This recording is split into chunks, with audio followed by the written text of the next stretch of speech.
الفاتحة.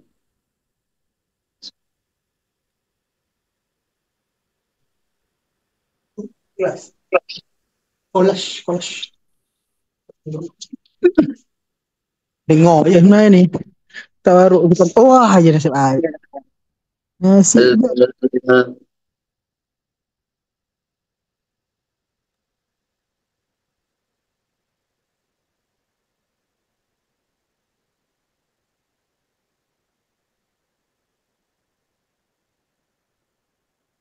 بسم الله نحمده ونصلي ونسلم على رسول الكريم. سبحانك لا علم لنا إلا ما علمتنا إنك أنت العليم الحكيم. اللهم إني أعوذ بك أن أضل أو أضل أو أزل أو أزل أو أظلم أو أظلم عليه أو يجال عليه. بسم الله الرحمن الرحيم. كتاب الصلاة. Al-maktubatu khamsun. Salat yang diwajibkan dalam sehari semalam itu ada 5. Ada 5. Nah, apakah tidak dihitung ini salat Jumat? Nah, ini ada khilafiyat. Jadi 5 ini maksudnya secara asri itu ada 5. Yang dimaksud adalah salat yang diwajibkan dengan fardu ain itu ada 5. Lah mengenai sholat Jumat, apakah itu ganti sebagai duhur? Atau sholat Jumat ini sholat yang mustaqillah berdiri sendiri? Itu ada perbedaan pendapat. Ada yang mengatakan Jumat ini batal daripada sholat duhur. Tetapi yang ditarjih dalam madzhab Syafi'i, sholat Jumat ini berdiri sendiri. Az-zuhru yang pertama adalah sholat duhur. Kenapa itu yang dinomor satukan dalam penghitungan itu sholat duhur? Karena yang pertama kali diajarkan oleh malaikat Jibril alaihissalatu wassalam kepada baginda Nabi alaihissalatu wassalam selepas Isra Mi'raj itu adalah sholat duhur. Jadi di malam itu baru perintah bahwasanya kita ini baginda Nabi dan umatnya diwajibkan untuk sholat 5 waktu sehari semalam. Adapun kaifiyah, tata caranya, waktu-waktunya, ini belum diajarkan oleh Allah Subhanahu wa Ta'ala. Maka dijelaskan di dalam Fathul Mu'in bahwa di malam Isra Mi'raj selepas baginda Nabi SAW pulang dari langit, pulang dari Sidratul Muntaha, maka ini sudah menjelang sholat subuh. Kemudian sholat subuh waktu itu belum dikerjakan oleh baginda Nabi SAW karena belum diajarkan tata caranya oleh Allah Subhanahu wa Ta'ala.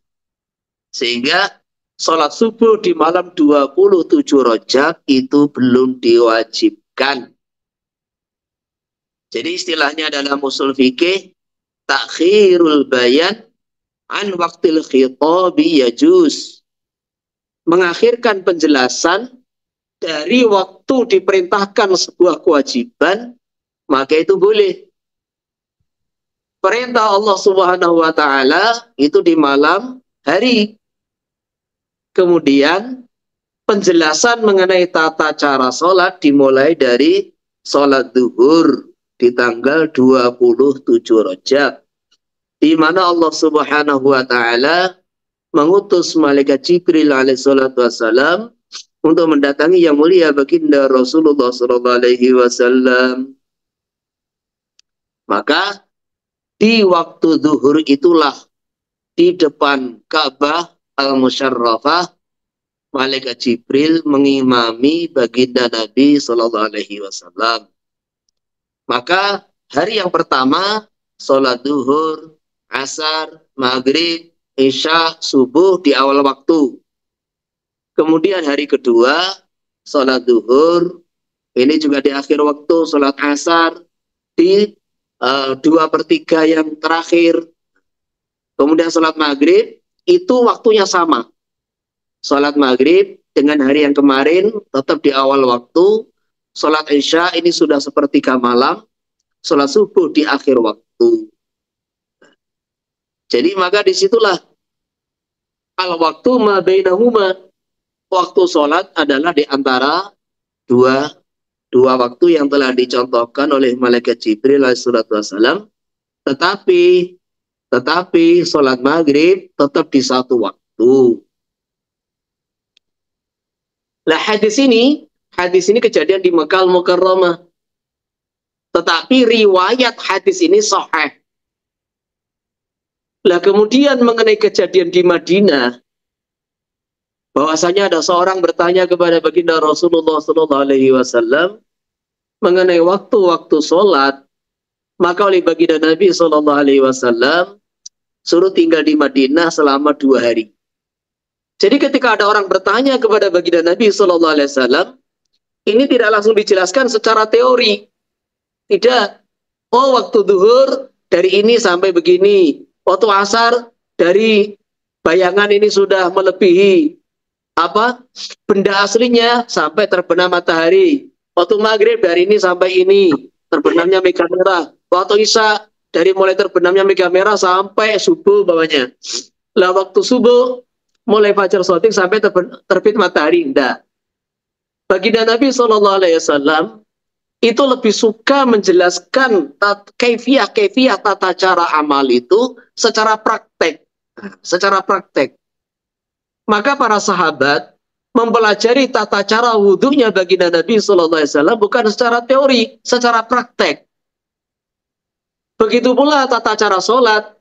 Beliau mengajarkan kepada umatnya, Sallu kama ra'aitumuni usolli. Suatu hari beliau sholat di atas mimbar. Kemudian ketika rukuk sujud, beliau turun di samping mimbar. Maka selesai sholat, beliau sampaikan kepada para sahabat, Sallu kama ra'aitumuni usolli. Sholatlah sebagaimana tata cara yang kamu lihat dari saya. Tata cara sholat yang aku ajarkan kepada kamu, yang baru saja kamu lihat, saya praktekkan ini maksudnya. Nah begitu pula ini, ada orang tanya mengenai tata cara waktu sholat, mengenai waktu-waktu sholat. Maka oleh baginda Nabi SAW disuruh tinggal di Madinah 2 hari. Di hari yang pertama, baginda Nabi SAW sholat di awal waktu. Hari yang kedua, beliau sholat di akhir waktu atau hampir akhir waktu. Termasuk sholat maghrib. Nah, dalam sholat maghrib ini, maka beliau sampaikan kepada yang bertanya tadi, waktu maghrib, malam yaskut, asyafaq. Atau waktu maghrib, malam yaghib, asyafaq. Satu riwayat, sauranus syafaq. Jadi waktu maghrib adalah selama mega merah belum hilang. Waktu maghrib, selama mega merah masih tampak, belum hilang, maka itu masih ada. Nah, disinilah ini hadis ini dijadikan sebagai dalil oleh Imam Syafi'i radhiyallahu an untuk menyampaikan itu ijtihad beliau qol qadim. Jadi qol qadim waktu maghrib memanjang sampai hilangnya mega merah. Jadi mega itu ada 2, ada mega merah, ada mega putih. Mega merah itu tenggelam lebih dulu, lah kemudian baru mega putih yang berwarna putih kekuning-kuningan itu baru hilang. Lah kenapa asyafaq di sini diartikan hanya mega merah, padahal mega itu ada dua makna? Nah, maka karena dalam satu riwayat tadi bukan asyafaq tapi sauronus syafaq. Sauron itu adalah artinya merahnya mega. Humratus syafaq. Maka disitulah satu riwayat sauron yang tidak ada dalam riwayat yang lain itu menegaskan yang dimaksud mega bukan mega merah dan kuning, dua-duanya bukan. Karena kalau mega merah dan kuning dua-duanya diartikan, maka waktu maghrib lebih panjang lagi. Karena hilangnya mega kuning itu selepas mega merah.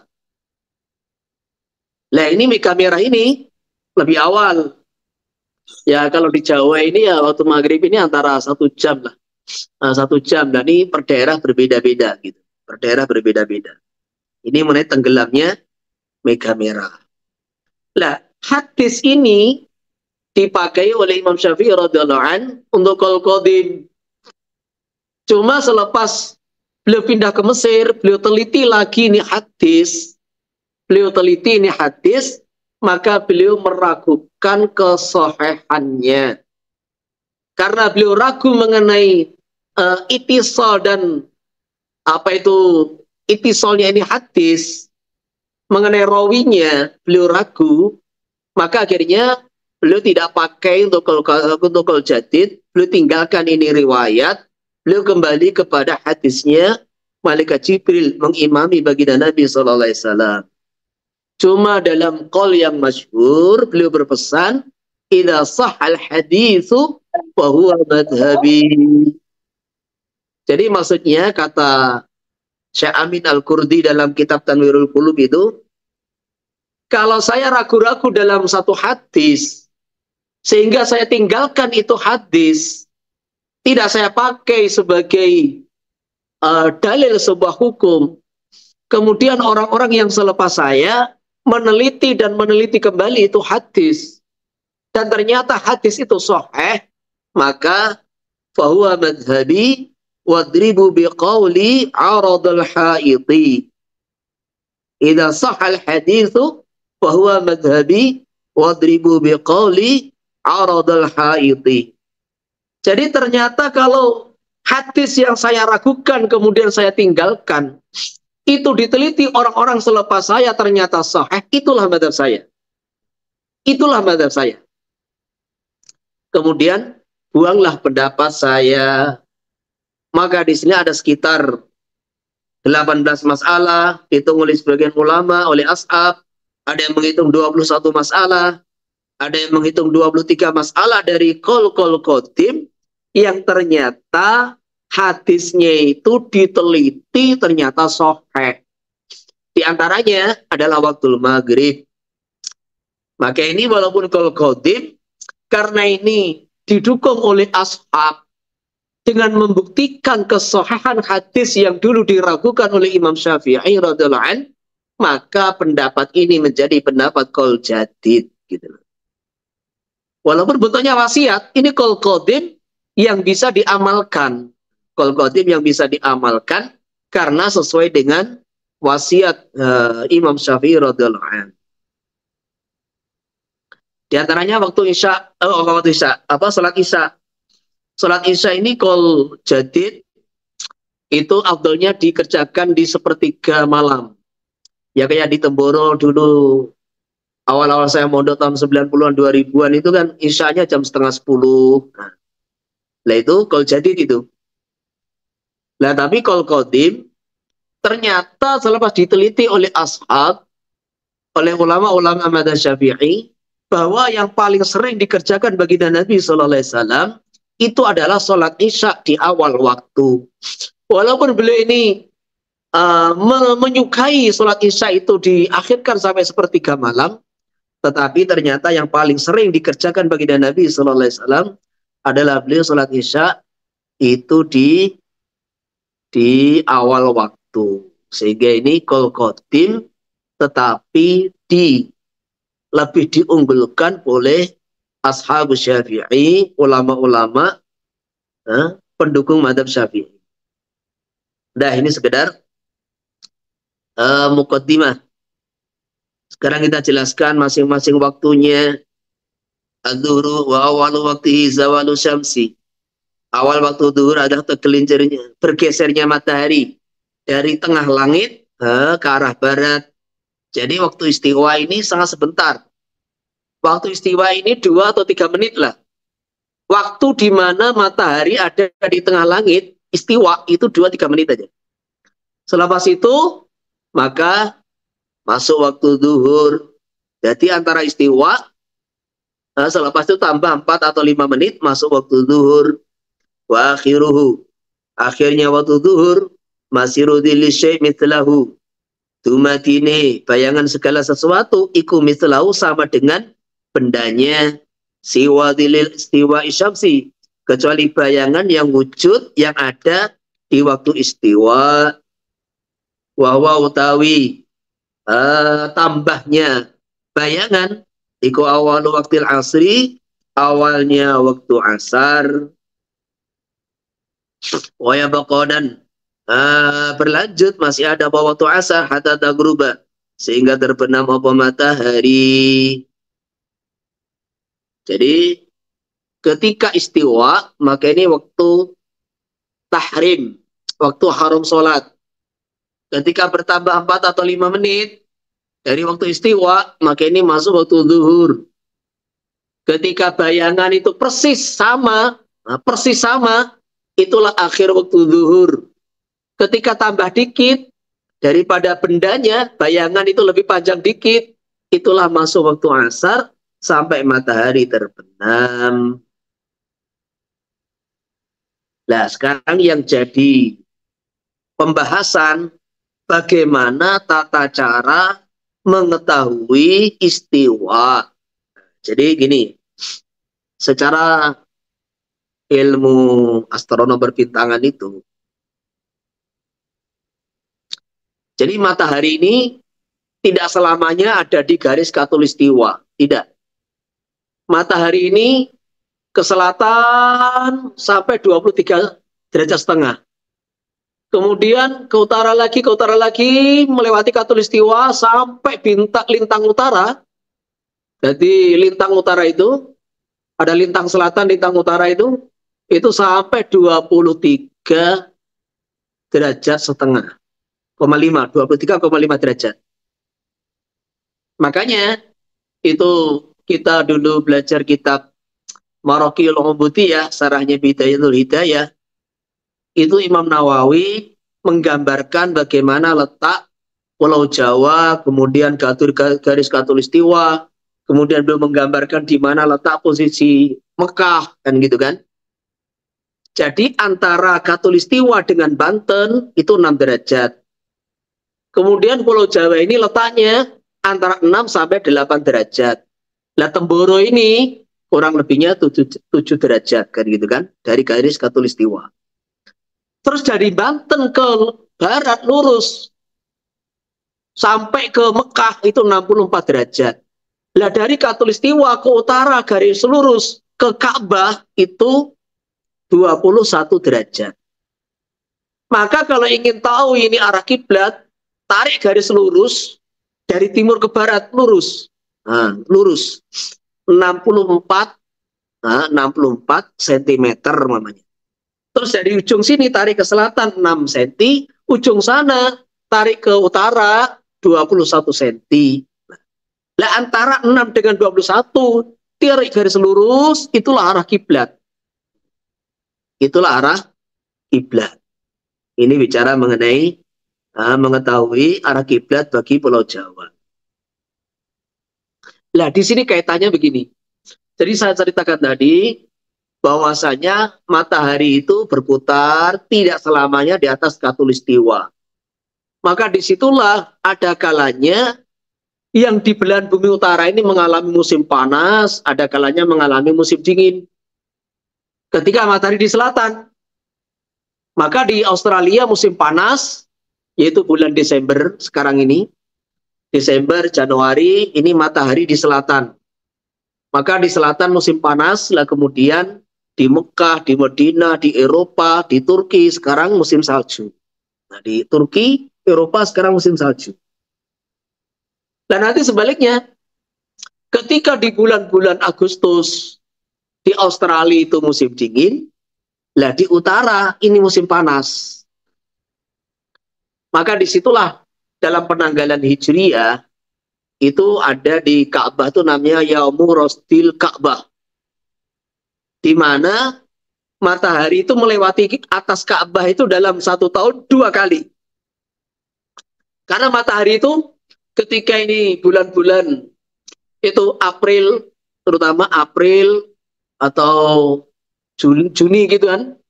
Jadi pernah ke utara sampai 23,5 derajat. Berarti melewati Mekah, karena Mekah 21 derajat.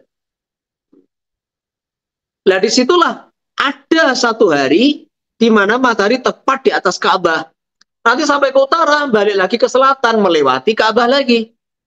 Sehingga dalam 1 tahun ada 2 kali matahari melewati Ka'bah. Itulah yang di penanggalan-penanggalan Al-Fatah, penanggalan Hijriyah, ada namanya Yaumu Rosdil Ka'bah.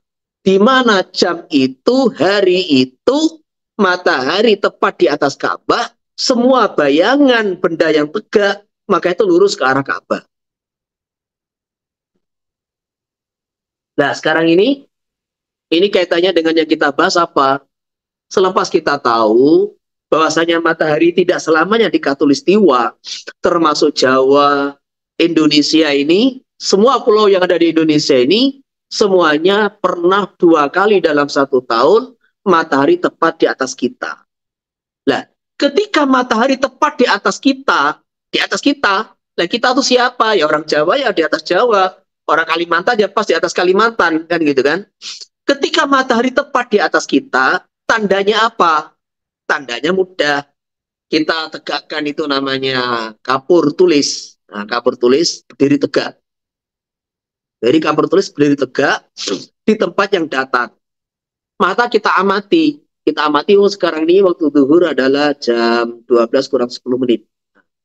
Maka mulai dari pada jam 12 kurang 20 menit, kita amati. Maka benda ini, tadinya ketika matahari di sebelah timur, ada bayangan pendek. Matahari semakin ke barat, bayangan semakin pendek. Nah, selepas pendek, lenyap itu hilang bayangan. Ketika bayangan itu tidak ada, itulah namanya waktu istiwa. Nah, ketika matahari geser ke barat, mulai ada bayangan, itulah sudah masuk waktu zuhur. Jadi mulai bayangan tidak ada, sampai atau ada muncul bayangan, yaitu kurang lebih 2-3 menit itu tadi. Makanya, tanda matahari ada di tempat kita, benda yang tadi ada bayangannya, kemudian tahu-tahu nggak ada bayangannya. Ini matahari tepat di atas kita. Kemudian ketika matahari itu bergeser ke selatan, bergeser ke utara, sesuai derajatnya tadi, lah disitulah ada bayangan. Maka ketika matahari tidak di atas kita kayak sekarang ini matahari di selatan, sehingga orang Jawa tuh melihat matahari di sebelah selatannya, apalagi yang orang Kalimantan gitu loh. Maka matahari sekarang di sebelah selatan, apalagi yang tinggal di Malaysia itu, tinggal di Kelantan itu sekarang lihat matahari itu di selatan banget itu.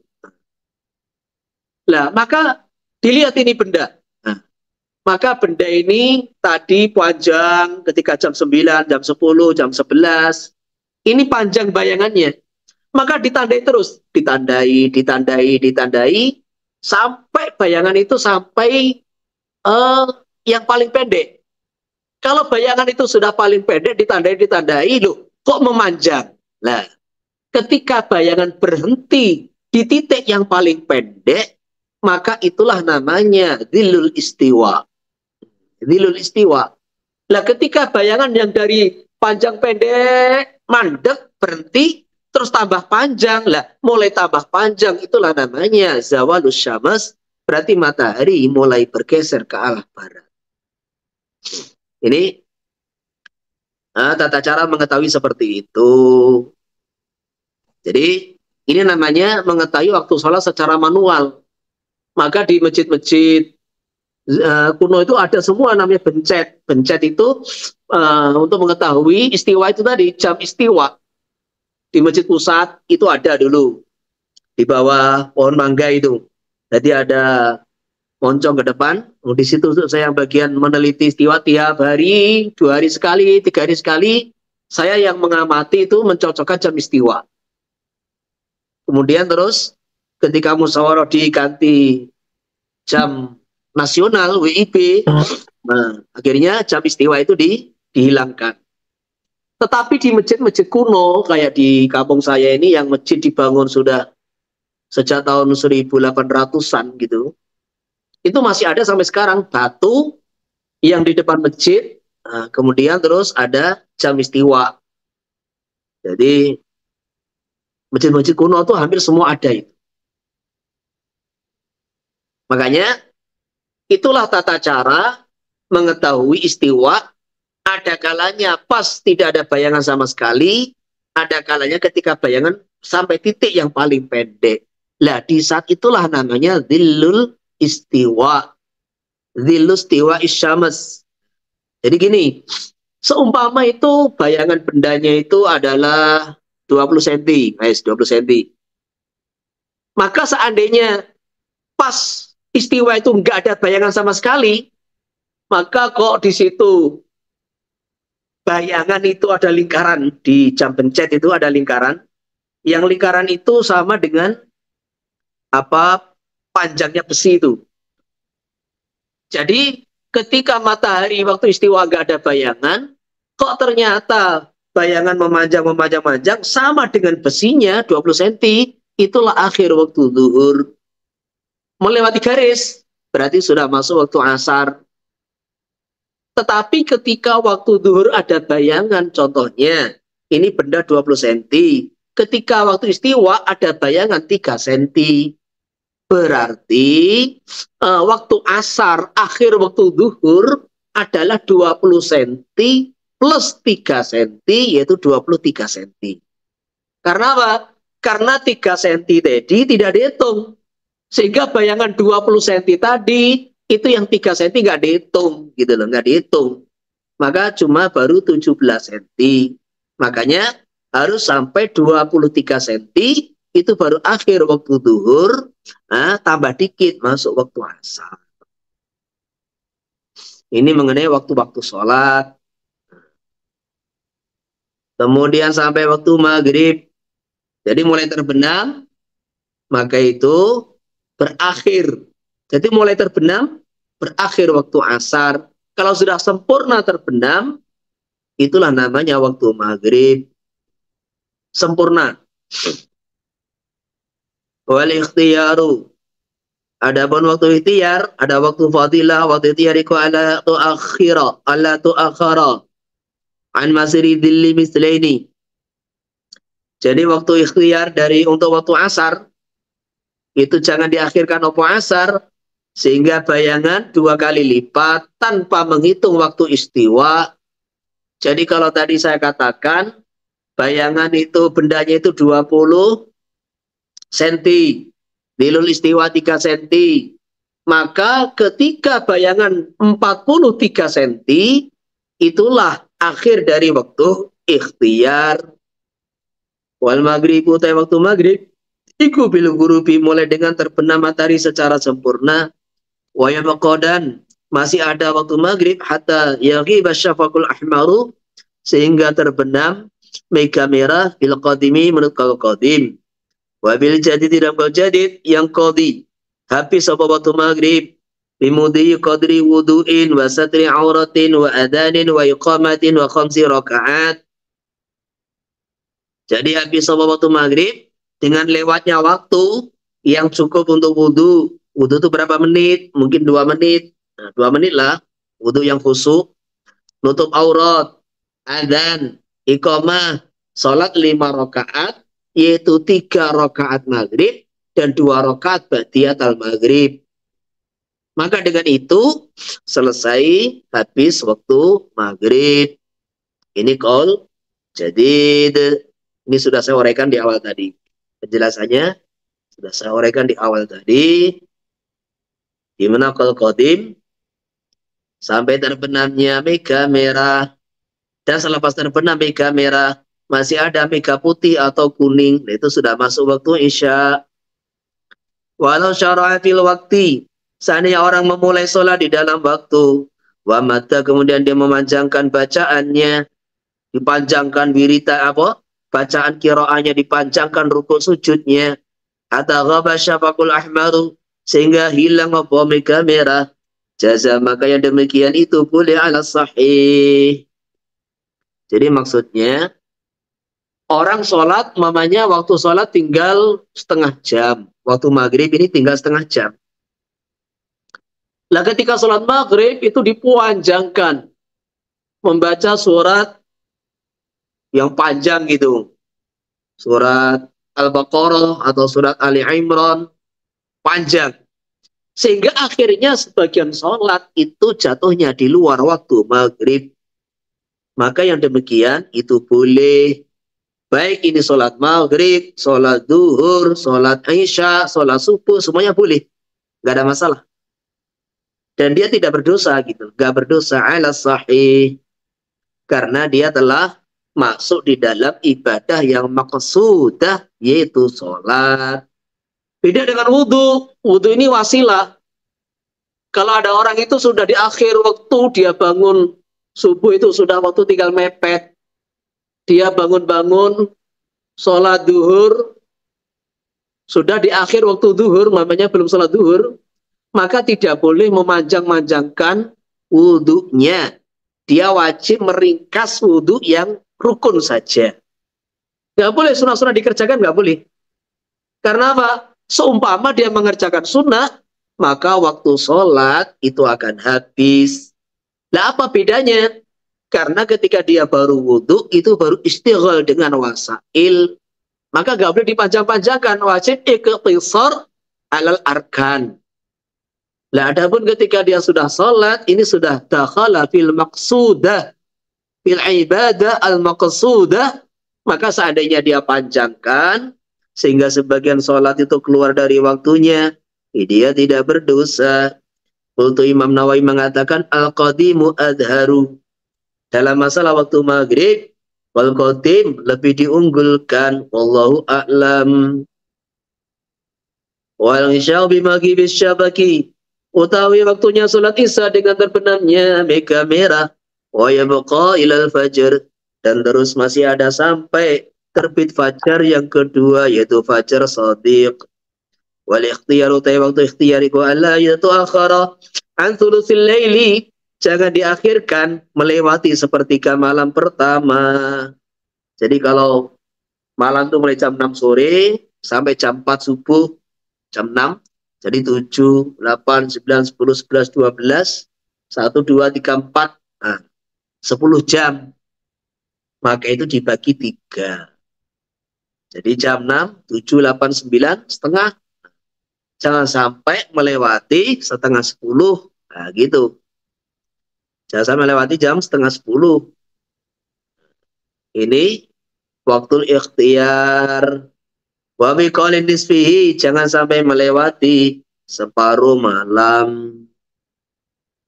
Wa subuhu tawi salat subuhku bil fajri shadiqi, yaitu dimulai dengan terbitnya fajar shadiq. Wa tawi fajar shadiq al muntasyiru dauhu mutaridun bil ufuki, yaitu fajar yang cahayanya menyebar mutaridun dengan mengarah ke kanan dan ke kiri. Nah, mutaridun itu menyamping ke kanan dan ke kiri. Bil ufuki ada di ufuk langit. Jadi karena ada namanya fajar kadhib. Fajar kadhib ini cahayanya naik gitu kayak ekor serigala begitu. Jadi itu fajar sekitar jam-jam 3 itu untuk menipu orang disangka subuh ternyata belum subuh. Nah maka ada fajar shadiq, yaitu biasan daripada cahaya matahari. Biasan daripada cahaya matahari itu menyebar. Cahaya menyebar di ufuk timur, merata begitu. Ke kanan, ke kiri. Nah, itu tandanya fajar shadiq. Oh ya dan akan terus Masih ada apa waktu subuh hatta tatlu asyamsu, sehingga terbit matahari.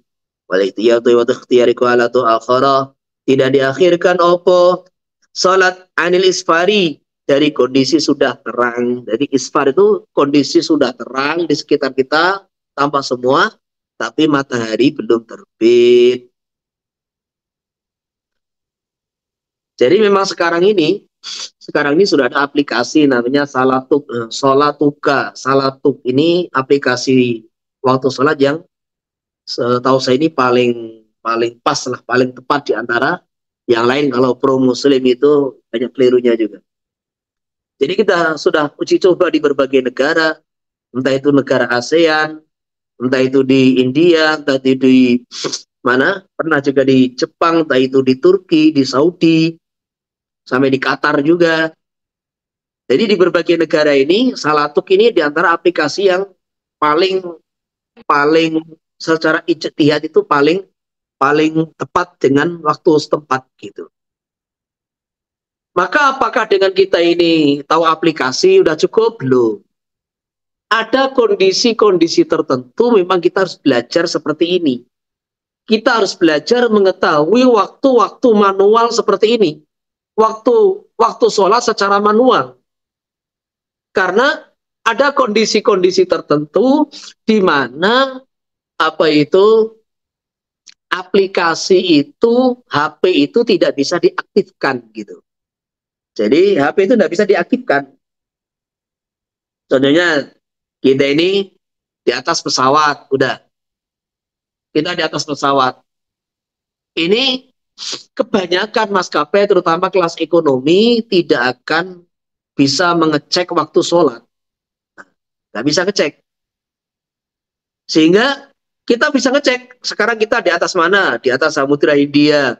Kita di atas ini. Lah, kita bisa ngecek, tetapi aplikasi di HP itu karena butuh itu data, butuh itu sinyal, maka itu nggak bisa dicek. Sehingga akhirnya aplikasi itu nggak berfungsi ketika kita di atas pesawat. Kecuali satu, kita di kelas bisnis yang di situ memang ada sinyal. Yang kedua, atau kita di kelas ekonomi kemudian kita beli wifi di situ. Nah, jadi di atas pesawat itu kita bisa beli wifi di beberapa maskapai tertentu sehingga kita tahu waktu-waktu sholat. Kayak kemarin kita ini ada wifi gratis gitu kan, suruh daftar itu, ya sekali itu aja lah di pesawat ada wifi gratis, tetapi kondisi penerbangan kita nggak perlu sholat, terbangnya jam 12 malam sampai tujuan subuh, sehingga kita nggak perlu sholat di atas pesawat. Nah, jadi untuk supaya kita ini punya sinyal di atas pesawat, ya di kelas bisnis atau di situ ya, beli wifi itu ada di berbagai sebagian penerbangan begitu. Lah kalau tidak tahu bagaimana? Lah disitulah. Maka akhirnya kalau kita ini sholat maghrib, isya, ya lihat jendela, melihat ini merah sudah hilang apa belum.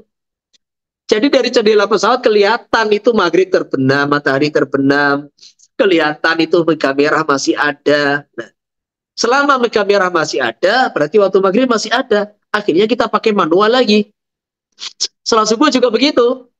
Sholat subuh ini lihat di layar itu di layar kelihatan. Jadi kita ini posisi di malam atau di siang hari. Kita cek itu di layar satelit itu bahwa kondisinya kita ini masih malam. Dicek di jendela ini fajar shodiq sudah tampak apa belum. Sehingga disitulah kita kalau sholat subuh di pesawat harus betul-betul ngecek. Nah, ini sudah terbit fajar apa belum, harus pakai manual. Jadi nggak bisa pakai aplikasi, termasuk di tengah laut. Jadi di tengah laut naik kapal pelni, ini terkadang sinyal yo ada, terkadang yo tidak ada. Kita di tengah hutan juga begitu, terkadang ada sinyal, terkadang nggak ada sinyal. Maka disitulah pengetahuan mengenai kiblat, pengetahuan mengenai waktu sholat secara manual ini harus tetap dipelajari. Karena kita lihat, Masya Allah, orang tuh umroh, orang tuh haji, ketika di atas pesawat juga nggak sholat. Nah, ini sampai guru kita Kiai Huzairon rahimahullah pun heran gitu. Ini orang haji umroh tetapi tidak memperhatikan sholat di atas pesawat. Untuk Imam Nawawi mengatakan yukrahu tasmiyatul maghribi isya'an wal isya'i atamatan. Dimakruhkan menamakan maghrib dengan sholat isya dan menamakan sholat isya dengan atama. Karena ini sering disalahgunakan orang munafikin. Ditanya, sudah sholat isya belum? Yang bertanya maksudnya sholat isya akhirah. Maka ada al-isya, ada al-isya al-akhirah. Sehingga ketika ditasniakan, jam'ul zuhrain al-asrain wal isya'ain. Jadi dalam Mustana pun terkadang al-isya'ain. Ada isya yang biasa, ada isya akhirah. Sehingga ada sebagian orang tuh menamakan sholat maghrib dengan sholat isya. Orang munafikin ketika ditanya sudah sholat isya? Sudah. Padahal yang bertanya itu maksudnya adalah sholat isya akhirah. Yang kemudian yang menjawab adalah sholat maghrib. Karena orang munafikin kebanyakan ya nggak sholat isya sama sholat subuh. Nah, mereka ini hatinya nggak beriman kok. Ini munafikin yang sesungguhnya di zaman Nabi. Jadi mereka nggak sholat isya karena sudah tidur, juga tidak sholat subuh karena belum bangun. Wanamu qablaha, dimakruhkan tidur sebelum sholat isya, khawatir tertinggal sholat. Wal haditsu badaila fi khairin, dimakruhkan ngobrol selepas sholat isya kecuali dalam kebaikan. Jadi, nah Rasulullah sallallahu alaihi wasallam anitasammur ba'dal isya. Jadi ngobrol selepas sholat isya itu juga makruh. Kecuali khair. Apa itu yang dimaksud al-hadis? Bicara ba'dal isya itu ya mudzakarah, belajar, termasuk ngaji Quran, termasuk apa itu inasul zaujah. Inasul zaujah itu apa? Jadi wanita itu terkadang itu dia ini capek menangani pekerjaan-pekerjaan rumah tangga. Maka maunya malam hari itu ya quality time lah istilahnya bahasa sekarang itu. Maunya itu ya hanya bersama dengan suaminya. Kemudian istri itu ngobrol ke sana kemari, terkadang tuh pokoknya pembicaraan itu aja diulang-ulang. Terkadang suami itu sudah datang dengar berapa kali. Terkadang dia ngomong nggak ada judulnya. Nah disitulah sebetulnya wanita ini memang ingin perhatian dari suaminya. Dia ingin menghilangkan itu penat capek di siang hari karena ngerawat anak, karena mencuci, karena masak. Nah disitulah ketika suami itu ya mengikuti alur pembicaraan istri selama nggak maksiat ya. Selama bukan menggibah, gujing orang, gitu. Selama itu bicara-bicara ya terkadang tuh omong kelobot bahasanya. Kita ikuti aja. Nah ini namanya inasul zaujah. Jadi bicara-bicara semacam itu juga diperbolehkan. Termasuk menemui tamu. Jadi tamu tuh datang, kalau kita diamkan saja, nggak diajak ngobrol, itu kan juga jadi tabu begitu. Kita kayak dianggap kurang respect, kurang ikram kepada tamu. Maka tamu yang datang ba'dal isya, ya sudah, walaupun pembicaraan ini bukan pembicaraan agama, bukan pembicaraan ilmu, bukan pembicaraan iman yakin, bicara duniawi, dari mana, gimana keadaannya, gimana pekerjaannya, bicara-bicara duniawi, maka hal ini tidak makruh. Karena mengajak bicara kepada tamu bagian daripada memuliakan tamu dan membuat itu tamu itu jadi merasa dihormati begitu. Allah. Wa yusanu ta'jilu shalah li awalil waqti. Disunahkan mensegerakan sholat di awal waktu wa biqaulin takhirul isya afdalu. Dalam pendapat Imam Syafi'i yang kedua, mengakhirkan sholat isya sampai sepertiga malam itu lebih besar pahalanya. Ini qaul, tapi qaul itu justru qaul jadid itu. Terus yang jadi pembahasan sekarang, apa yang dimaksud awal waktu? Apakah yang dimaksud awal waktu itu? Ya ketika adzan, langsung kita kejeding, langsung kita mungkin qadaul hajat, langsung kita wudhu, tutup aurat, langsung ke masjid, sholat 2 rakaat, qobliyah 4 rakaat, 2 rakaat atau 4 rakaat, yang sesuai sholatnya, kemudian langsung iqomah. Apakah itu yang dimaksud? Maka ini yang mau kita jelaskan begitu.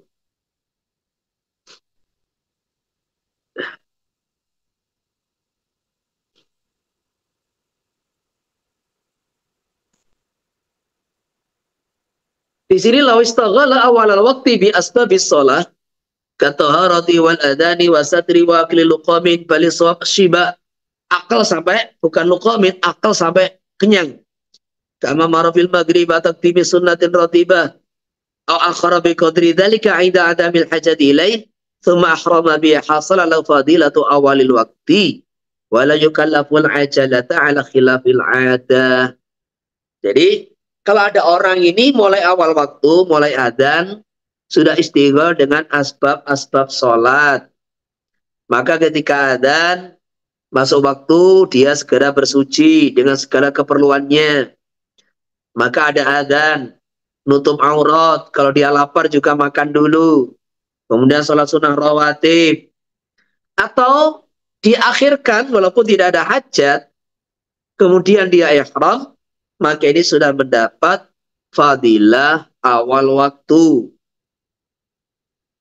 Kemudian di bab sholat jamaah, lah ini kan orang yang sholat sendiri kan ini yang dibahas kan, orang sholat sendiri.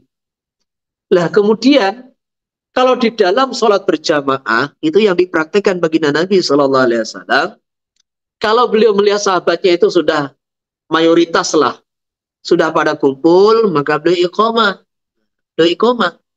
Tapi itu ada waktu-waktu yang memang beliau sholat, istilahnya itu beliau di Medina. Nah, terkadang ketika dalam safar, ini sahabat apal. Biasanya sekian-sekian begini, Nabi sudah sholat. Maka pernah terjadi ketika dalam safar, lah Nabi ditinggal. Itu diimami oleh salah seorang sahabat. Ternyata baginda Nabi SAW terlambat kembali ke jamaah itu, kemudian beliau sholat jadi masbuk. Nah, pernah juga. Maka ini menunjukkan bahwasanya bagi seorang imam, itu yang dimaksud sholat di awal waktu itu bagaimana? Ia menyesuaikan kondisi jamaahnya. Jadi ketika ini selepas adzan, umpamanya dikasih waktu 10 menit, 15 menit, dikira dalam waktu itu, maka jamaahnya sudah kumpul, nah itu juga masih dianggap di awal waktu gitu. Nah kalau di pondok, umpamanya itu anggota jamaahnya 2.000 orang, ada 3.000 orang, di mana fasilitas toilet itu ya terkadang ya cukup, terkadang ya terbatas. Maka sekira dikasih waktu itu setengah jam, mulai dari adzan setengah jam itu sudah cukup untuk anak-anak itu ke masjid, ya itu masih dihitung di awal waktu gitu, di awal waktu. Jadi imam tuh mengakhirkan dari adzan itu dalam ukuran waktu yang dalam waktu tersebut ini perkiraan jamaahnya itu sudah cukup untuk sholat jamaah di masjid. Waktunya maksudnya begitu. Makanya di kalangan di masjid Madinah itu, zaman dulu ya fasilitas toilet, tempat wudu tidak seperti sekarang. Karena apa? Karena para sahabat itu wudunya di rumah masing-masing. Jadi ini ada jamaah di Masjid Nabawi. Umpamanya zaman baginda Nabi Sallallahu Alaihi Wasallam itu jamaah di Masjid Nabawi umpamanya itu ada 1.000 orang. Nah, 1.000 orang. Lah 1.000 orang ini karena mereka ini adalah sholatnya. Mereka ini wudhunya di rumah masing-masing. Sehingga ini justru lebih cepat. Gitu, lebih cepat. Karena setiap rumah ada wadah untuk wudhu. Jadi ini makanya sebaiknya itu ya dimusyawarahkan dengan jamaahnya berapa menit ini komahnya, daripada adzan itu, adzan masuk waktu itu kira-kira berapa menit dimusyawarahkan sekira jamaah sudah cukup untuk persiapan. Wa yusanul ibratu bidzuhri fi syiddatil harri. Disunahkan untuk sholat duhur sampai kondisi dingin. Ketika syiddatil har, di cuaca yang sangat panas. Wal asahu, pendapat asab yang diunggulkan ikhtisasu, kekhususannya sunnah ibrat di baladin harin, di kota yang panas, wa jama'ati masjidin, dan jamaah masjid yaksudunahu min bu'din, yang mereka mendatangi masjid dari tempat yang jauh. Jadi maksudnya itu ada hadis abridu idza stadal harru fa abridu bis shalah atau bidzuhri fa inna syiddatal harri min fayhi jahannam. Jadi ada hadis ketika sangat panas fa abridu bidzuhr, maka akhirkan sholat duhur sampai kondisi cuaca itu agak dingin. Orang tidak kepanasan ketika berjalan menuju masjid. Jadi ini sunnah. Karena zaman dulu itu tidak semua orang juga punya payung kayak zaman sekarang, enggak gitu loh. Sehingga dengan itu matahari condong ke barat, kira-kira jam 1 atau gimana, maka di bangunan-bangunan yang ada di pinggir kanan kiri jalan menuju masjid itu sudah ada bayangannya. Lah bayangan yang ada di bayangan daripada bangunan yang ada di jalan-jalan menuju masjid itulah dijadikan sebagai tempat berlindung oleh jamaah yang menuju ke masjid. Jadi sholat duhur juga tetap sunnah di awal waktu, kecuali apa itu dalam kondisi yang sangat panas, di mana jamaahnya ini rumah-rumah daripada jamaah masjid itu rumahnya tidak dekat dengan masjid, ada yang jauh. Maka kondisi seperti itu disunahkan ibrad. Tapi zaman sekarang orang tuh ke masjid naik mobil, orang tuh ke masjid ada payung, orang tuh ke masjid ya ada sepeda motor. Sehingga ini panas, walaupun sangat panas, ini bukan alasan. Maksudnya bukan satu masyakoh begitu. Sehingga kita lihat di Masjid Nabawi, juga di Masjid Haram, walaupun ini bulan Juli, Agustus, puncaknya musim panas, tetap ya sholat duhur dikerjakan di waktu biasanya. Ya, seperti itu. Jadi tetap dikerjakan di waktu biasanya.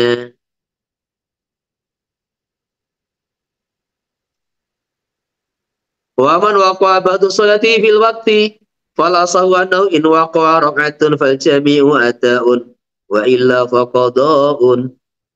Wa man, barang siapa yang terjadi sebagian sholatnya di dalam waktu, sebagian di luar waktu, maka pendapat asab yang diunggulkan ditafsil in waqa'a rak'atun fal jami'u ata'un.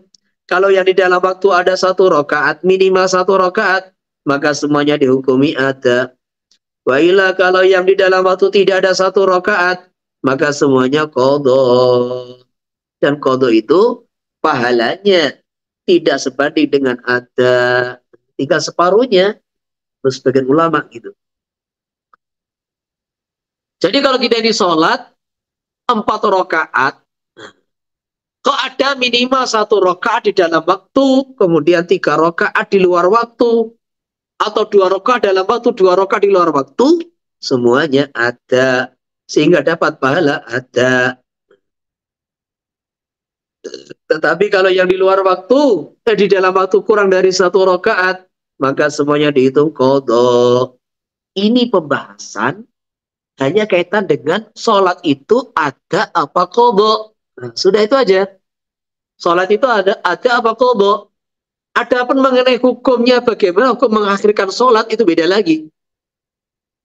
Jadi kalau ada orang tuh sholat di akhir waktu tanpa disengaja, contohnya lupa, contohnya ketiduran, bangun-bangun sudah di akhir waktu, sholat ternyata sebagian di luar waktu, nggak dosa.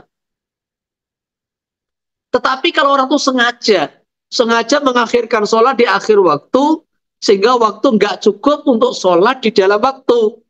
Mesti ada satu rokaat atau sebagian rokaat di luar waktu.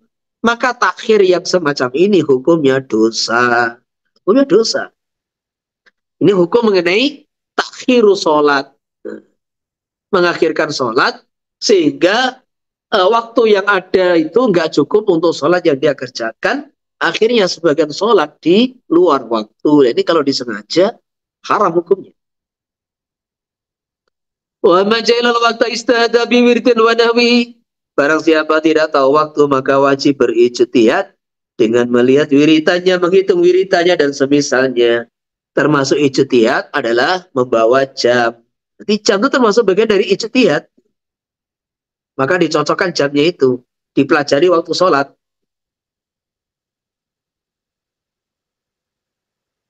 Jadi ilmu falak ini sepakat ulama boleh digunakan berijtihad untuk mengetahui waktu-waktu sholat.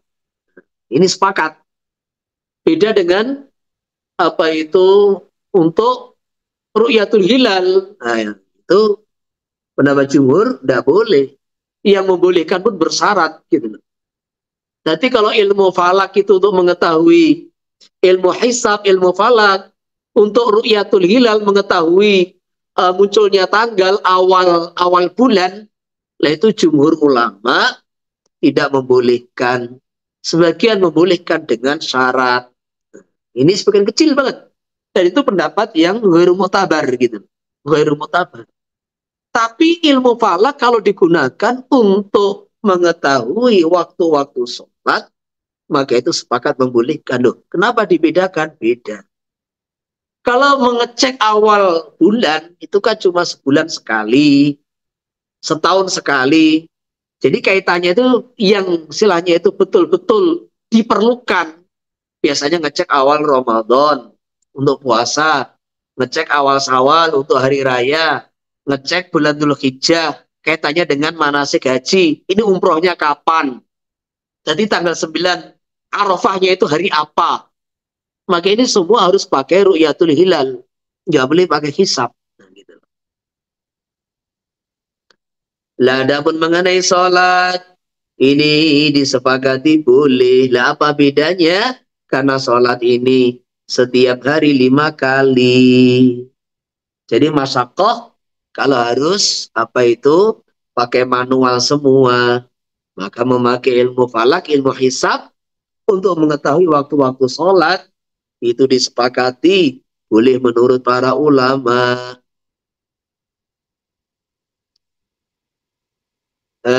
Fa in tayaqana salatahu qabla al-waqti qadha bila dari wa illa fala. Kemudian kalau dia sudah berijtihad, ternyata dia meyakini terbukti bahwa salat yang dia kerjakan sebelum waktu salat, maka dia wajib mengqadhanya kalau sudah habis waktunya. Kalau masih ada, yo dikerjakan di waktunya, diulangi. Jadi dia menyangka ini sudah masuk waktu dengan ijtihadnya. Ternyata terbukti dia sholat sebelum waktu. Nah, maka ini wajib diulangi. Nah, kalau dia mengulangi itu di dalam waktunya, ya namanya ada. Kalau dia mengulangi di luar waktunya, namanya qadha. Wa ila. Kalau tidak meyakini, maksudnya wa ila ini ada dua makna.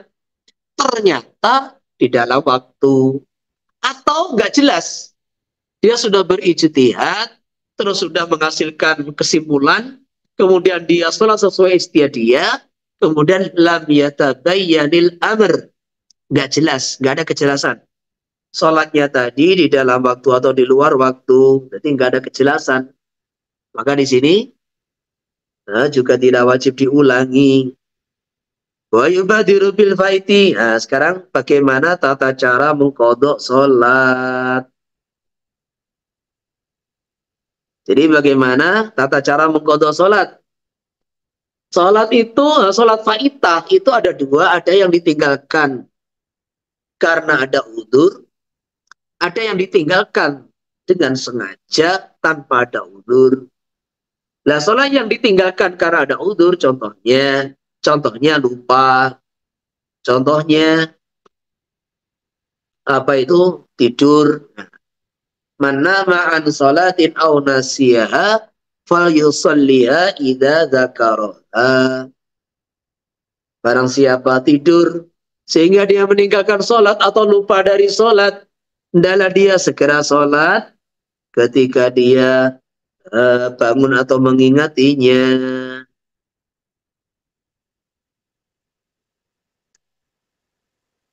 Maka wa yubadiru bil faiti. Maka ini yubadiru dalam arti wajib atau sunnah.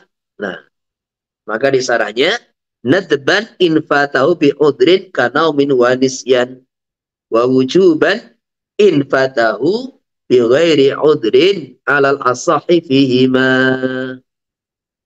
Wakila al-mubadaratu mustahabbatun fihima wakila wajibatun fihima.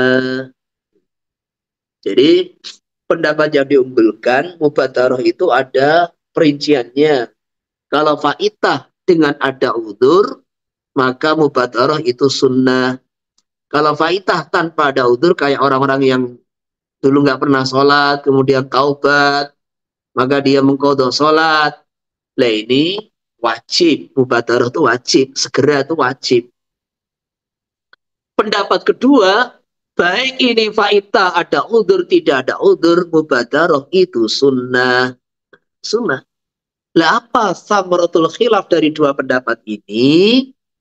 Kalau ikut pendapat pertama, orang yang dulu nggak sholat 3 tahun, 5 tahun, 10 tahun, makanya, nah, maka dia wajib menggunakan seluruh waktunya yang selain malabudamin, selain untuk mengerjakan perkara wajib, selain untuk nyambut gawi, bekerja untuk mendapatkan rezeki yang halal. Nah, maka selain istirahat, wajib digunakan seluruh waktunya untuk qadha, dan dia haram mengerjakan amalan-amalan sunnah. Jadi amalan-amalan sunnah, entah sholat atau selain sholat, kesibukan sunnah, wiridan, zikir, semuanya wajib ditinggalkan. Wajib dia mengerjakan waktu yang ada, selain malabudamin, selain istirahat, selain kerja, selain sholat 5 waktu, ataupun aktivitas yang wajib, maka wajib digunakan untuk qadha. Ini disepakati oleh Syekh Ibnu Hajar dan Syekh Romli, cuma ini pendapat yang begitu berat. Maka pendapat kedua yang mengatakan bahwa al-mubadarah adalah sunnatun mutlaqan sawa'un faitatun bi udrin atau faitatun bi ghairi udrin, ini longgar. Jadi ikut pendapat ini, orang-orang yang dia masih punya tanggungan qadha itu boleh sholat sunnah, boleh sholat tarawih, sholat id, sholat rawatib itu boleh. Ikut pendapat ini, longgar. Qadha juga longgar semampunya. Cuma kan al-khuruj minal khilaf mustahab gitu loh. Makanya gimana? Jadi orang-orang yang punya utang sholat itu, amalan dia yang terbaik sekarang adalah bayar utang. Fadainullah ahaqu ayyuqadha. Hutang kepada Allah lebih layak untuk diqadha. Ini pandangan Madzhab Syafi'i, bahwa orang yang meninggalkan sholat dengan sengaja itu wajib qadha. Jadi ini ada dua pembahasan. Yang pertama adalah dalilnya sholat qadha. Karena ini orang-orang Madzhab Hambali yang dibawa oleh orang-orang Wahabi Salafi itu mengingkari qadha untuk sholat faitah yang sengaja. Karena pandangan mereka itu yang beda gitu loh. Pandangan mereka beda. Jadi pandangan mereka itu apa? Orang tuh kalau tidak sholat sengaja ya dulu sudah kafir. Nah sekarang dia taubat, maka masuk Islam. Dia masuk Islam. Dulu sudah murtad, sekarang masuk Islam. Maka dia tidak boleh mengqadha sholat. Bukan nggak wajib, nggak boleh gitu loh. Nggak boleh. Itu bid'ah gitu kan. Sholat itu diqadha kalau hanya karena udzur, tidur atau lupa. Kalau sholat karena sengaja, nggak boleh dikodok. Karena apa? Karena sholat itu menghadap Allah. Dan menghadap Allah ini adalah satu keistimewaan yang Allah berikan kepada hambanya. Karena dia dulu tidak sholat dengan sengaja, maka sekarang nggak boleh menghadap Allah. Nah, gitu. Hukumannya dia tidak boleh mengkodok. Sebagai hukuman tidak diizinkan menghadap Allah. Ini di antara alasan mereka. Lah kita sebagai madhab Syafi'i juga ini madhab jumhur ulama, apa alasannya? Ya alasannya itu jelas, kias aula. Kalau ada orang tidak sholat karena udzur saja wajib qadha, apalagi ketika tidak ada udzur. Jadi ketika orang itu tidak sholat karena lupa, tidur, itu diwajibkan qadha. Dan itu juga dikerjakan baginda Nabi SAW. Nah, apalagi kalau orang itu nggak sholat sengaja, tentu lebih berhak, lebih wajib untuk diqadha. Nah, ini dalilnya madhab Syafi'i dan dalilnya jumhur ulama. Lah, tata cara qadhanya bagaimana? Nah ini. Maka seperti diuraikan tadi, cuma kita ambil pendapat yang tengah-tengah saja. Yang tengah-tengah saja itu gimana? Untuk sementara dia mengqadha sholat itu, caranya bagaimana? Caranya sibukkan dengan yang kita tidak mengharamkan sholat sunnah, tetapi kita menganjurkan pahala yang lebih besar. Karena sebanyak apapun sholat sunnah, itu pahalanya tidak bisa mengejar amalan fardu. Nah gitu loh. Jadi sebesar apapun, sebanyak apapun amalan sunnah, itu tidak bisa senilai sebanding dengan amalan fardu. Lah qadha ini amalan fardu. Nah, gitu.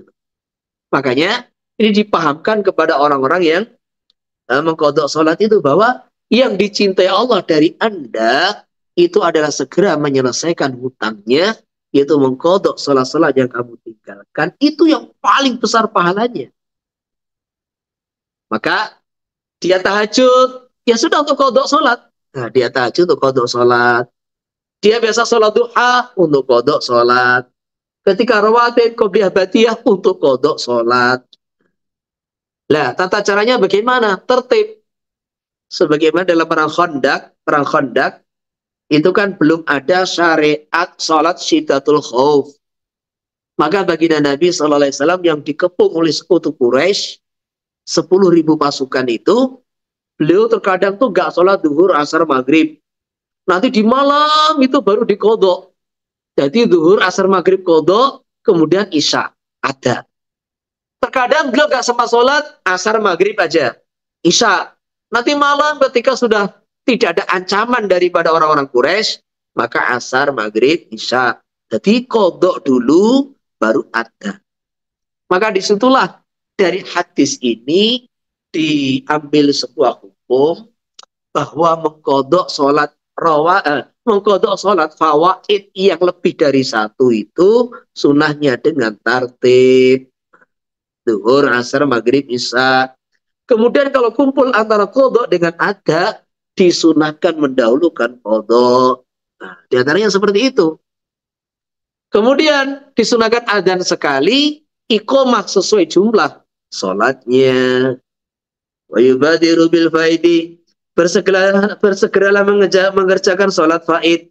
Wa yusanu tartibuhu, disunahkan mengerjakan salat faid dengan tertib. Wa taqdimu 'alal hadirah, dan mendahulukan salat qadha, kemudian baru salat ada. Allati la yakhafu fautaha, seranya dia tidak khawatir itu terlewatkan salat hadirah, waktunya masih panjang. Sekarang membahas mengenai waktu-waktu yang diharamkan salat makruh tahrim. Apa bedanya? Apa itu haram dengan makruh tahrim? Ini dijelaskan dalam kitab Suruhat. Kalau haram itu dalilnya qat'i. Jadi makna yang ditunjukkan kepada haram itu tegas. Tidak ada kemungkinan ihtimal makna-makna yang lain. Maka ini haram. Kalau makruh tahrim, makruh ada makruh tanzih, ada makruh tahrim. Jadi ada khilaful aula. Khilaful aula itu lebih ringan daripada makruh. Lah makruh tanzih itu tengah-tengah, dan lebih berat lagi makruh tahrim. Dalil yang dipakai itu levelnya di bawah dalil haram. Jadi dalil yang dipakai itu ada ihtimal kemungkinan makna selain haram, mungkin sekedar ya apa itu makruh tanzih gitu loh. Jadi dalil yang dipakai itu ada ihtimal sampai tingkatan tahrim, ada ihtimal kemungkinan makna yang sekedar makruh. Maka akhirnya hukumnya itu tengah-tengah antara makruh dan haram, yaitu makruh tahrim. Jadi ya dosa, dosa, tapi dosanya tidak setingkat haram begitu. Jadi mana yang ditujukan tidak qat'i, ada ihtimal. Di makruhkan itu ada lima tempat, lima waktu, yang tiga kaitan dengan waktu, yang tiga kaitan dengan perbuatan. Jadi yang kaitan dengan waktu adalah selepas terbit matahari sampai irtifa, naik. Nah itu kalau di Indonesia ini ya kira-kira 20 menit lah. Waktu antara terbit sampai irtifa tuh matahari naik itu kira-kira 20 menit. Kurang lebihnya segitu itu. Nah kemudian yang kedua waktu istiwa, yaitu tadi sudah dibahas di awal tadi, 2-3 menit. Yang ketiga adalah mulai matahari terbenam sampai sempurna terbenam. Jadi mulai bulatnya matahari, bundaran matahari nggak tampak sampai sempurna terbenam. Nggak tahu berapa menit itu. Itu tiga waktu yang kaitan dengan waktu. Kemudian yang dua kaitan dengan perbuatan kita sendiri. Yaitu apabila orang itu sudah sholat subuh. Siapa orang? Ya kita. Kita. Kalau kita sudah sholat subuh, maka nggak boleh sholat sunnah. Kita sudah sholat asar, nggak boleh kita sholat sunnah lagi. Nah, jadi tidak ada kaitan dengan perbuatan orang lain. Jadi kalau ada orang sudah sholat jamaah, kita belum sholat asar, ya kita nggak haram, gitu, nggak haram. Ini kaitan dengan hukum yang kaitan dengan kita ini berkaitan dengan sholat kita sendiri. Ini dengan filun. Wa tukrahu sholatu 'indal istiwa. Makruh tahrim salat 'indal istiwa illa yaumul jum'ati, kecuali di hari Jumat. Maka tidak ada waktu tahrim ketika istiwa.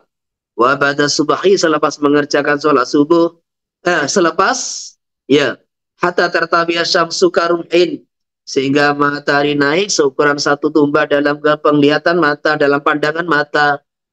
Kalau kenyataannya ya ribuan kilometer. Wal asri, dan selepas sholat asar, hatta tagruba, sehingga matahari terbenam, illa lisababin, kecuali ada sebab kafaitatin seperti sholat qadha, wa kusubin, gerhana matahari, wa tahiyatin, sholat tahiyat, wa sajudati syukrin, dan sholat sujud syukur, wa illa biharami Makkah ala sahih, kecuali di haram Mekah. Jadi kesimpulannya, sholat-sholat sunnah yang haram di waktu-waktu yang disebutkan tadi, itu adalah sholat sunnah mutlaqah atau sholat sunnah yang dhatu sabab, yang mutaakhir. Sholat sunnah mutlak itu apa tuh? Ya kan sholat sunnah mutlak itu contohnya sholat sunnah ya mutlak, tidak ada sebabnya. Sholat sunnah mutlak termasuk sholat tasbih, sholat sunnah mutlak, atau dhatu sabab yang mutaakhir. Contohnya yaitu sholat sunnah ihram. Jadi ketika kita ini masuk masjid mikot, selepas sholat asar, kayak orang tuh umroh di Tan'ain, selepas sholat asar dia masuk masjid mikot, kemudian terus ihram. Lah itu dia sholat sunnah itu haram. Kalau niatnya sholat sunnah ihram, karena ini batas sholat asar. Tetapi kalau dia ini masuk masjid, niatnya itu hanya sholat tahiyatul masjid, hanya sholat tahiyatul masjid, atau digabung, ya sholat tahiyatul masjid sama ihram. Jadi itu nggak ada masalah gitu. Karena ada sholat niat tahiyatul masjid. Termasuk lagi, karena Tan'im itu di luar tanah haram. Jadi ilafi harami Mekah itu tidak ada waktu tahrim itu di tanah haram Mekah. Sedangkan di Tan'im itu mikot-mikot yang ada itu semuanya di luar tanah haram. Kecuali mikot haji bagi penduduk Mekah, maka itu di Mekah. Selain itu, maka seluruh mikot itu di luar tanah haram. Termasuk lagi, ini Masjid Nabawi. Kemudian antri ke Raudhah. Zaman sekarang, antri ke Raudhah. Maka ketika masuk Masjid Nabawi, silakan Anda salat tahiyatul masjid. Walaupun pada subuh, pada asar, silakan, nggak apa-apa. Tapi ketika tadi itu sudah duduk di masjid, tidak sholat, entah sholat, tadi tidak sholat, sekarang antri. Jadi antrinya dalam masjid, terus antri masuk Raudhah. Nah, itu sholat apa itu? Ya nggak boleh, sholat tahiyat, sudah di masjid sejak tadi nggak boleh. Mau sholat apa? Sholat sunnah nafil mutlak, ya haram gitu loh. Maka ketika kita jawab ke Raudhah ini pada asar, itu tidak ada sholat sunnah di dalam Raudhah kecuali tadi antrinya di luar masjid, kemudian baru masuk masjid, maka sholat sunnah tahiyat. Atau kecuali kita sholat hajat, kita punya hajat apa, ya sudah. Ini termasuk yang dibolehkan. Jadi sholat sunnah yang boleh itu apa? Sholat sunnah datu sabab yang mutaqaddim atau muqarin. Jadi sholat sunnah yang tidak boleh nafil mutlak atau sabab yang mutaakhir. Jadi sababnya itu terjadi selepas sholat. Sholat sunnah ikhram itu karena mau ikhram. Sholat sunnah istikharah karena mau punya pilihan. Jadi pilihannya itu selepas sholat. Nah itu loh. Maka itu apa itu namanya haram hukumnya.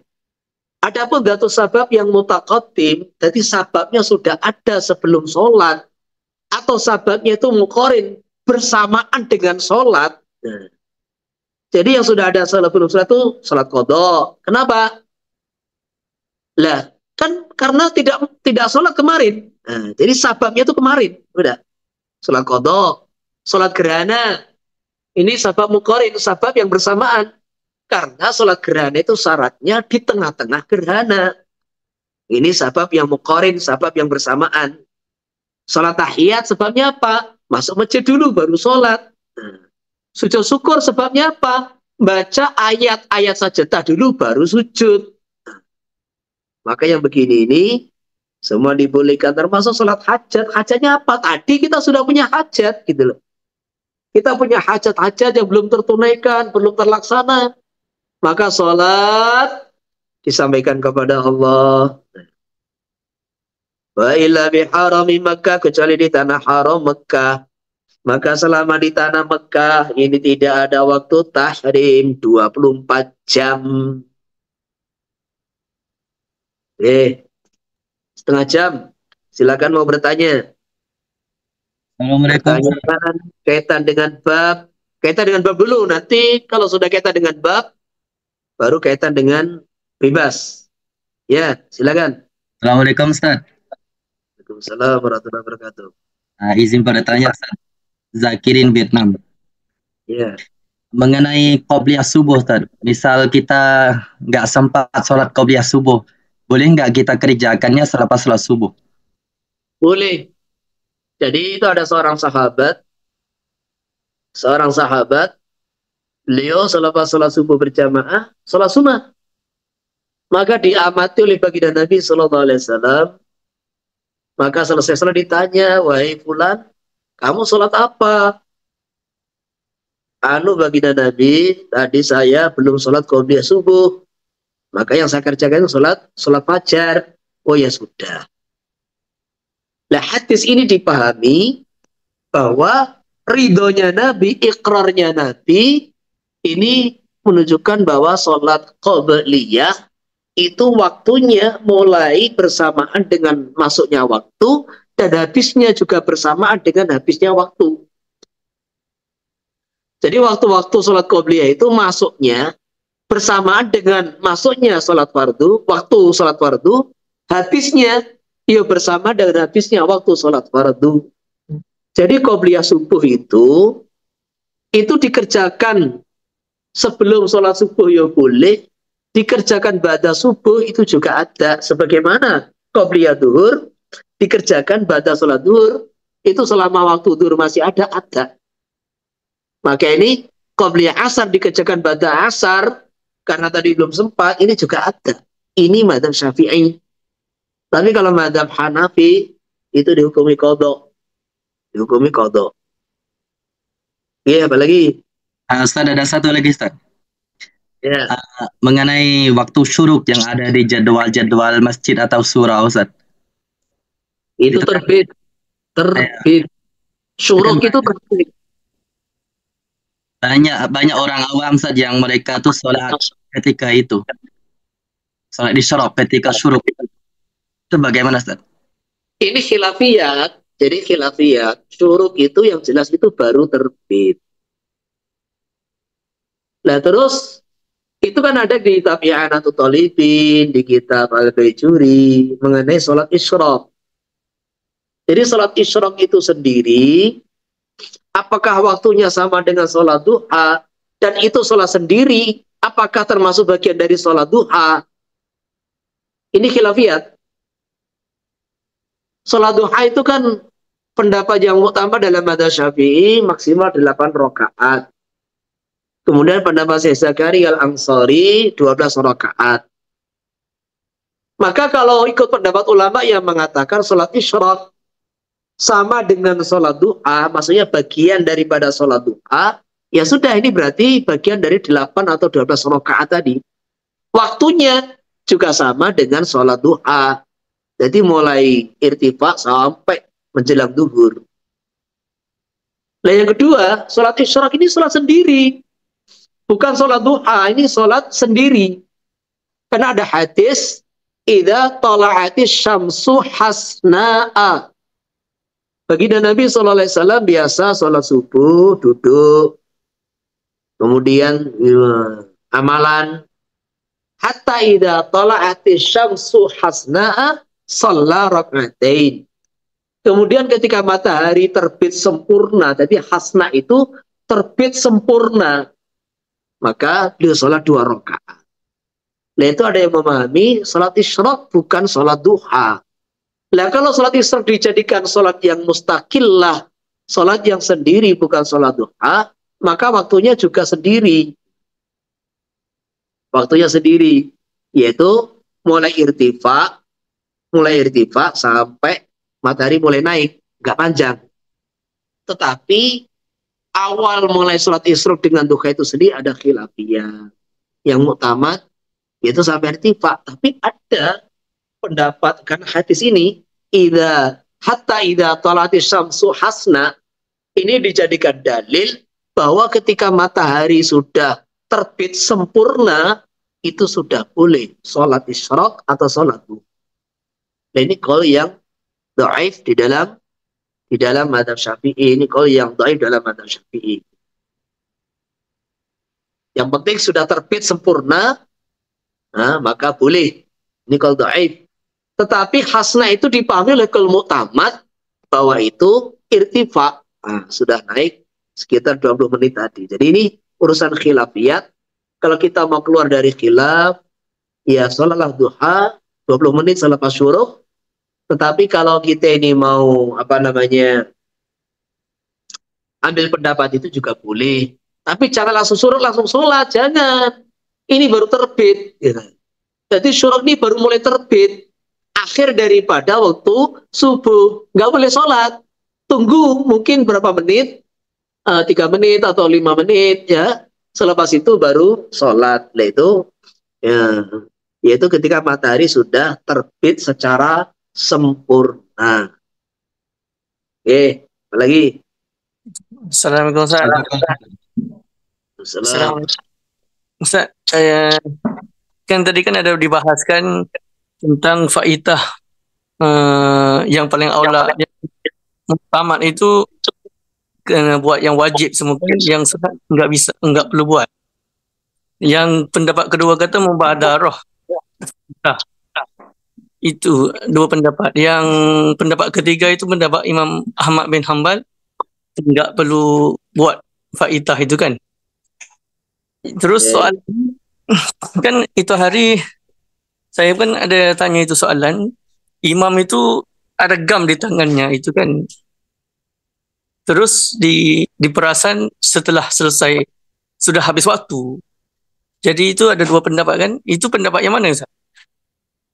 Ulangi gimana? Ada imam kan solat maghrib sama isyak dengan makmum. Ternyata di tangannya itu, di tempat anggota wudunya itu ada gam menghalangi air kan. Jadi usainya solat isyak, baru perasan ada gam. Itu kan enggak dibersihkan solat maghribnya tadi.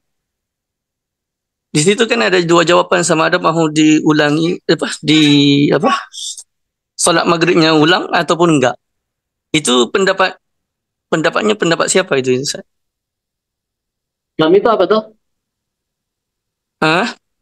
Gam itu apa? Gam. Gam. Apa ya? Gam Lem, yang lem. Permen karet, Ustaz. Permen karet. Karet. Getah. Lem. Lem. yang itu yang mau tampal itu kan kasih lekat itu. Iya. Itu ada di tempat Ini kalau bagi imam itu wajib mengulangi bagi imam. Tapi bagi makmum yang tidak tahu tidak wajib mengulangi sholatnya. Yang wajib cuma imam aja. Bagi makmum nggak wajib. kan hari itu kan ada dua jawaban. Kalau yang ketat Dapat Imam Muzani, semua yang sudah dikerjakan itu sudah cukup lah, nggak wajib diulangi. Nah, adalah satu pendapat yang dhaif itu. ini bukan dalam perbahasan faidah tadi, Ustaz ya.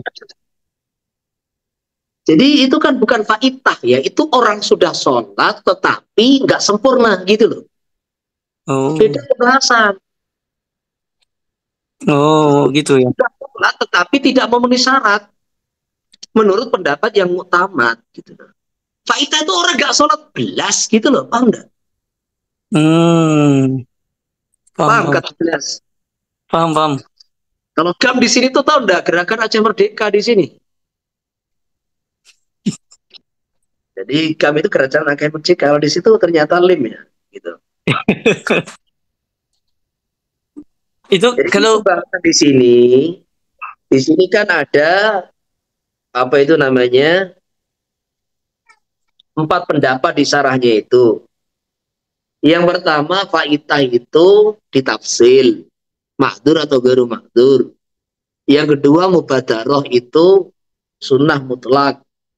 Yang ketiga mubadaroh itu wajib mutlak. Kemudian bahwa pendapat keempat bahwa sholat yang wajib diqodho itu kan sholat yang ditinggalkan karena ada udzur. Kalau tidak ada udzur, maka tidak diqodho. Itu riwayat dari Imam Ahmad. Di sini juga wa'an ibni binti Syafi'i. Ini tidak wajib qodho ini riwayat dari Ibnu binti Syafi'i, yaitu cucu Imam Syafi'i yang keilmuannya itu Masya Allah. Jadi Imam Syafi'i itu punya 3 putra. Lah 3 putra itu keilmuannya ya biasa, maksudnya itu di zaman itu tidak ada yang silahnya menonjol kayak Imam Syafi'i, itu nggak ada. Tetapi yang menonjol adalah cucu beliau dari anak perempuan yang akhirnya dikatakan Ibnu binti Syafi'i. Ini punya keilmuan fikih yang begitu menonjol. Jadi ini apa itu namanya tidak wajib qodho ketika, jadi sependapat dengan mazhab Imam Ahmad bahwa mazhabu jama'atin apa itu namanya tidak wajib qodho. Cuma ini ya pendapat yang lemah dalam mazhab Syafi'i gitu. Ini apa lagi? Ustaz, dari terus kalau pakai pendapat Imam Muzani nggak perlu ulangi ya. Nah, kalau sudah itu pendapat ya sudahlah, silahkan. Paham? Kan itu kan baru satu. Kalau perasaannya itu sudah seminggu kemudian gimana Ustaz? Boleh juga ya? Sama juga. Satu minggu sama saja gitu loh. Oke ya. Terima kasih Ustaz. Jazakallah. Ya, apa lagi? Assalamualaikum Ustaz. Izin bertanya. Kalau solat qada ini termasuk sebab mutaqaddim kan Ustaz? Ya, Jadi kalau seorang tu dia membiasakan melazimi qada pada waktu-waktu yang tahrim, hukumnya harus juga apa? ini ya. Jadi orang itu kan tadi tidak sholat. Nah kemudian longgarnya itu ya waktu tahrim. Memang longgarnya di saat itu ya nggak ada masalah.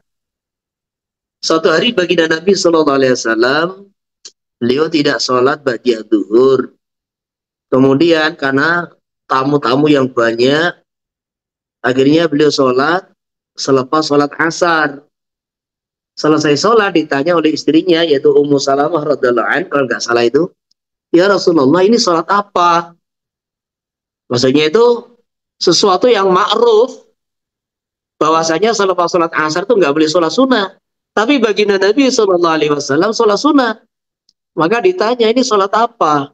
Ini tadi sholat sunnah rawatib duhur yang belum sempat saya kerjakan karena banyak tamu-tamu dari luar negeri tadi. Jadi kalau kita ini memang longgarnya di saat itu, waktu tahrim, ya silahkan walaupun sekali, 2 kali, 3 kali gak ada masalah. Kalau kita ini ada kodok, longgarnya di waktu itu gak ada masalah. Tapi yang gak boleh itu apa toh? Gak boleh sekarang tuh punya waktu, sekarang tuh ada kesempatan, nanti aja sengaja tak akhirkan di waktu tahrim. Nah, itu yang gak boleh. Nah, gitu. Jadi dia punya waktu longgar. Sekarang juga bisa, nanti juga bisa. Nah sekarang terus dia nanti aja. Nanti sengaja tak akhirkan kodoknya pada asar. Nanti sengaja tak akhirkan kodoknya pada subuh. Nah itu yang tidak boleh. Paham ini? Paham Ustaz. Yang lain? Boleh, sekarang udah bebas. Assalamualaikum Ustaz. Mana ini? Assalamualaikum. Putus-putus suaranya. Oh gitu Ustaz. Suaranya putus-putus. Oh baik Ustaz, coba yang lain dulu Ustaz biar saya pindah tempat dulu, ini kebetulan lagi sapar. Sudah jelas ini. Udah jelas. Apa Ustaz? Dari ini lagi sapar. Ya, iya suaranya sudah jelas. Kalau tanya tentu poin. Itu Ustaz. Nah, langsung tanya apa yang tanyakan. Terkait teks yang saya hadirkan di grup itu Ustaz yang dari Majmu, boleh nggak Ustaz itu jadi sandaran ketika masalah kuning di tengah-tengah? Jadi masalah istihadah, masalah yang rumit, aku sudah jawab nanti kita teliti dulu. Jangan ditanyakan to the point begini. Oke Ustaz, insyaallah. Ini masalah yang rumit istihadah itu. Yang lain? Oke Ustaz, insyaallah. Assalamualaikum Ustaz, bertanya. Assalamualaikum warahmatullahi wabarakatuh. Ya. Ada seorang imam ketika mengimami menyengaja salah di dalam membaca surat sambungan ayat itu, Pak. Itu Fatihah atau selain Fatihah? Selain Fatihah, Pak Kiai. Contohnya gimana? Ngimami taraweh gitu, Pak Kiai. Ya, contohnya gimana? Contohnya Macam-macam salah itu ada katanya dia ngeloncat surat. Jadi bacaannya benar, tajwidnya benar, cuma dia ngeloncat surat. oh, iya. Kalau Yang- memang bacaan dia benar, ayat yang dibaca itu secara tajwid benar, dia ngeloncat surat, ngeloncat ayat, nggak ada masalah. Tetapi kalau satu dalam arti sengaja merubah bacaan tajwidnya, nah itu ada kalanya merubah makna atau tidak. Kalau sampai merubah makna disengaja, ya itu bisa membatalkan sholat. Maka kata salah ini masih satu ungkapan yang sifatnya itu umum begitu. Salah yang mana kan gitu kan? Paham? Oh, nggih Pak Ustaz. Terus itu pertanyaan yang masalah yayasan minta ngutus orang minta-minta kan gitu kan. Minta-minta sumbangan nanti 50-50. Jadi ini yang ada dua sudut pandang gini. Di dalam kitab-kitab fikih menyebar apa itu minta donasi itu boleh minta donasi itu boleh. Karena donasi itu bukan untuk pribadi kan. Donasi itu untuk umat. Jadi contohnya fakul asir, contohnya bangun masjid, bangun pondok atau apa. Jadi minta donasi, ini hukum fikih ya, yang tujuannya untuk kepentingan umum, kepentingan yang kembali kepada umat, yang dicontohkan di situ fakul asir, membebaskan tawanan perang, termasuk lagi namanya itu bangun masjid, atau mungkin bangun madrasah, bangun pondok, itu boleh, nggak ada masalah. Nggak ada masalah, gitu loh. Yang penting minta donasi itu kepada orang-orang yang apa itu namanya sumber penghasilannya itu halal. Jadi minta donasi kepada orang-orang yang memang sumber penghasilannya itu halal. Yang kedua, tidak ada kepentingan politik, gitu loh. Tidak ada kepentingan politik. Jadi satu, sumbernya itu halal. Yang kedua, tidak ada kepentingan politik. Yang ketiga, tidak ada kepentingan apa misionaris penyebaran agama selain Islam. Jadi kalau kita minta donasi, orang yang memberi itu sumbernya haram, atau orang yang memberi ada kepentingan politik, kita ini bikin proposal minta donasi kepada caleg, kepada calon pilkada. Nah, ini jelas jadi suap gitu. Atau di situ orang yang kita minta itu adalah orang-orang yang memang dia seorang misionaris yang ada kepentingan-kepentingan tertentu, yang jahat itu ya tidak boleh. Selama tidak ada itu, dan ini adalah untuk kepentingan, betul-betul kepentingan umat, ya silahkan, nggak ada masalah. Yang keempat, tidak menghinakan diri. Jadi tidak menghinakan diri, tidak merendahkan diri. Kalau kita ini merendahkan diri kan jadi nggak ada masalah, nggak boleh kan, nggak boleh kan. Ini hukum meminta donasi seperti itu. Jadi betul-betul untuk kepentingan umat, saya ulangi, betul-betul untuk kepentingan umat. Kemudian di situ yang kasih donasi dari sumber yang halal, kemudian tidak ada kepentingan kaitan dengan politik, ya, jabatan, sehingga jadi suap. Tidak ada kaitan dengan penyebaran agama selain Islam, kemudian juga tidak ada menghinakan diri kepada mereka. Maka silahkan. Kemudian terus yang kedua, jadi kalau syarat ini nggak dipenuhi, termasuk hanya orang minta-minta donasi, katanya untuk kepentingan umat, tapi untuk pribadi, lah ini kan jadi penipuan kan gitu kan. Jadi orang itu minta-minta atas nama pribadi, tapi berkedok yayasan, berkedok madrasah, berkedok apa, bangunan pondok dipoto buat donasi, tapi kemudian kita dapat uang, masuk uang pribadi, itu kan nggak boleh. Gitu. Itu kan nggak boleh. Terus ini bicara hukum loh ya. Kalau bicara arahan ya kita tidak usah seperti itu gitu. Kita bangun pondok, bangun apa itu nggak usah seperti itu. Jadi ya doa aja.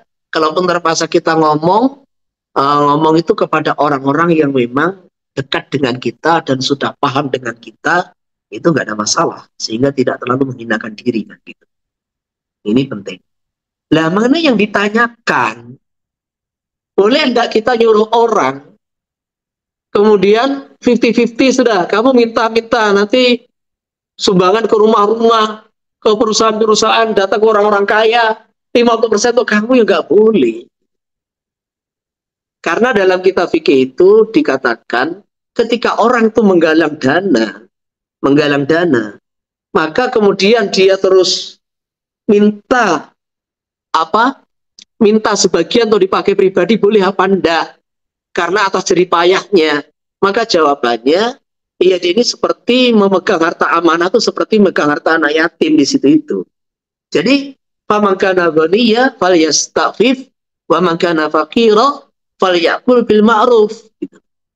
Kalau dia sudah kaya itu maksudnya dia punya harta sudah cukup, dia punya penghasilan, nggak boleh ambil. Walaupun dia berkecimpung di situ, karena orang itu nyumbang untuk atas nama apa yang kamu sebutkan. Kamu tuh ngomong untuk Palestina, ya ini untuk Palestina. Kamu ngomong ini untuk membebaskan Palestina, ya Palestina. Bangun masjid, ya bangun masjid. Operasionalnya ini namanya bangun madrasah, ya bangun madrasah. Gitu. Jadi kalau dia ini sudah orang berkecukupan, nggak boleh ambil. Tapi kalau dia ini orang yang fakir dan habis waktunya untuk itu, dia tidak ada pendapatan, tidak ada penghasilan, kemudian juga habis waktunya untuk menggalang dana itu, fal yakul bil ma'ruf. Ya silakan ambil ya seperlunya. Jadi kalau dia ini mau ambil 50% itu bukan seperlunya. Itu adalah trik yayasan untuk supaya orang yang minta itu semangat gitu loh. Itu aja. Dan ini juga biasanya yang begini ini tidak pandang bulus, pokoknya terserah lemu jalur sumbangan nanti, yang penting mulai gawa duit atas nama yayasan. Itu mesti banyak penyelewengan di situ itu gitu. Maka termasuk orang yang di pinggir-pinggir jalan itu nyumbang atas nama masjid, terkadang itu oknum. Karena saya pernah keluar di satu provinsi, nah di situ itu dikit-dikit di jalan itu wes masjid gitu. Nah akhirnya itu bupati yang agak religius lah orangnya itu risau oleh kondisi rakyatnya itu. Sudah gini, sekarang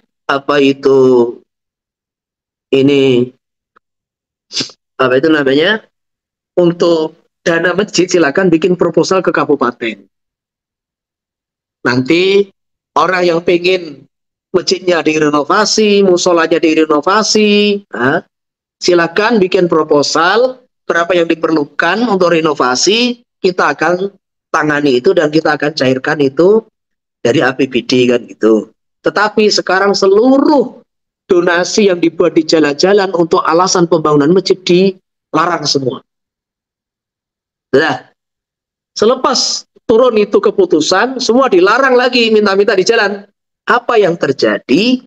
Ternyata itu oknum-oknum yang tidak punya pekerjaan, sengaja dia minta-minta di jalan atas nama masjid, kemudian 10%, 15% mau dia ambil. Gitu.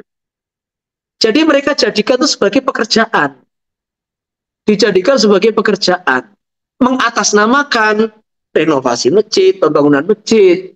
Terkadang itu sudah 20 tahun, 30 tahun, yang minta-minta itu terus. Dan masjidnya juga gak dibangun-bangun. Nah gitu. Jadi ternyata itu adalah oknum. Maka yang begini ini gak usah dilegalkan. Itu ndak baik begitu. Jadi makanya kalau dia ini orang fakir miskin dan memang yayasan memerlukan dana itu memang betul-betul untuk yayasan yatim piatu untuk perjuangan agama kan gitu kan, maka boleh secukupnya itu ya seperlunya, mungkin 10% atau berapa kan gitu kan. Nah itu masih diperbolehkan. Jadi misalnya 5 tadi betul-betul untuk kepentingan umat gitu. Jadi seperti itu. Kalau sudah tingkatan 50%, itu nggak boleh. Sehingga kita ketahui di Indonesia ini katanya itu untuk sosial, kan gitu kan. Termasuk di Palestina itu ya, kita tidak mengingkari. Itu ada beberapa oknum, jadi bukan semua. Ada beberapa oknum yang istilahnya itu minta-minta sumbangan atas nama Palestina, tapi yang sampai ke sana mungkin cuma 30%, 40%, yang 60% ya diambil oleh orang-orang yang cari donasi. Itu ya ada oknum-oknum semacam itu, ada yang itu yang cerita juga orang yang pulang dari Palestina kan gitu kan. Jadi makanya orang-orang yang terkadang itu mencari donasi atas nama pondok, atas nama masjid, menjadikan itu sebagai pekerjaan, itu tidak boleh. Jadi bukan menjadikan itu mencari sumbangan itu sebagai pekerjaan. Itu namanya minta-minta, sebagaimana mengemis itu juga nggak boleh gitu loh. Orang tiap hari ngemis di jalan gitu loh. Jadi orang tuh kalau kondisi kelaparan, memang nggak ada yang bisa dimakan gitu loh. Nggak ada yang bisa dimakan, maka dia ngemis, itu halal, dia kelaparan. Tetapi kalau orang tuh tiap hari nongkrong di lampu merah gitu loh, tiap hari nongkrong di lampu merah, ya itu orangnya ngemis tiap hari, itu jelas menjadikan mengemis sebagai pekerjaan. Tiap hari keliling ke toko-toko di Ampel ngemis, ternyata itu adalah dipelihara. Jadi dipelihara satu bos, yang bosnya itu punya mobil mewah, rumah mewah gitu loh. Nah itu jelas ini menurut pandangan negara yo pelanggaran, namanya penipuan. Nah itu menurut pandangan agama ya tidak diperbolehkan. Jadi ngemis dijadikan sebagai satu pekerjaan, ternyata tiap hari store ke rekening bank. Dari hasil ngemis itu sampai ratusan ribu, bahkan terkadang jutaan kan gitu kan. Itu tidak boleh gitu. Nah begitu pula ini mau cari sumbangan kemudian di metode semacam itu, atau orang yang memang mencari sumbangan menjadikan sebagai pekerjaan. Nah itu juga tidak boleh gitu. Itu nggak bagus, nanti nggak bagus gitu. Akhirnya kayak apa yang kemarin itu, apa ITC apa itu, coba direkturnya itu gajinya 200 juta per bulan, coba. Orang ini nyumbang adalah untuk orang yang dia sampaikan kena musibah itu. Tapi direkturnya dengan fasilitas mobil mewah, kemudian gaji tiap bulan itu 200 juta, ini namanya kan penyelewengan gitu. Alasannya ini kan kita kelolanya sudah miliaran rupiah. Lah ini bukan perusahaan, ini sumbangan gitu loh. Jadi orang itu harus tahu ini bukan perusahaan, ini sumbangan yang harus disampaikan kepada orang yang Anda sebut-sebut dalam Anda minta sumbangan. Jadi sampaikan, Anda pemegang amanah. Anda pemegang amanah. Anda minta atas nama si A. Anda minta atas nama Palestina. Anda minta atas nama ini orang kena letusan gunung. Ya harus sampaikan semuanya gitu loh. Anda tidak boleh ambil sepeser pun kecuali kondisi hajat atau darurat. Jadi Anda minta sumbangan itu memang untuk itu. Nah, gitu loh. Penggalangan donasi. Tapi ini terus dijadikan sebagai pekerjaan, itu mesti akan banyak masalah gitu. Maka ini kita harus hati-hati dalam masalah begini ini. Kita ini terkadang punya pondok, kan gitu kan? Punya pondok. Makanya kalau kita ini menyebar itu sumbangan, jelas ini sumbang untuk pondok atau untuk saya. Sampai kita ini ada orang tuh ngasih amplop itu ini amplop untuk siapa? Kalau amplop untuk saya, hadiah untuk saya, ya sudah terserah saya. Mau gunakan saya pribadi, keluarga, untuk santri, untuk pondok, itu longgar. Tapi kalau ada orang itu kirim transfer, Ustadz, Pak Yai, ini untuk pondok, ditulisnya untuk pondok, ya harus untuk pondok. Sudah. Harus untuk pondok. Gitu. Tidak boleh untuk yang lain.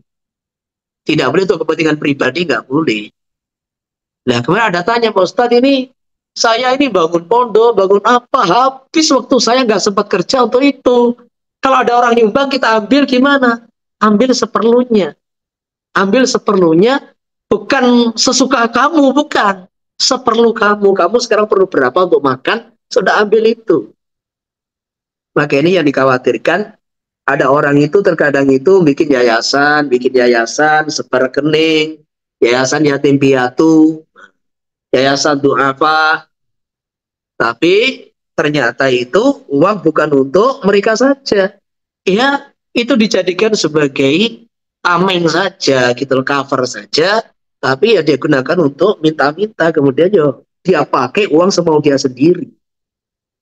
Ini makanya kita harus hati-hati betul dalam apa itu penggalangan donasi ini. Kalau atas nama pondok, ya untuk pondok. Kalau ini santri, ya untuk santri. Nah, kalau untuk masjid ya sudah, ini kaitan masjid dengan pondok. Kalau memang satu tempat, gitu.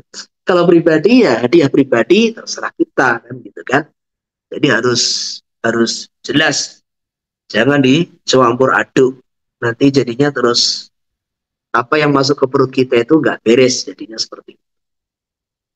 Oke, bisa dipahami ya. Yang lain silakan.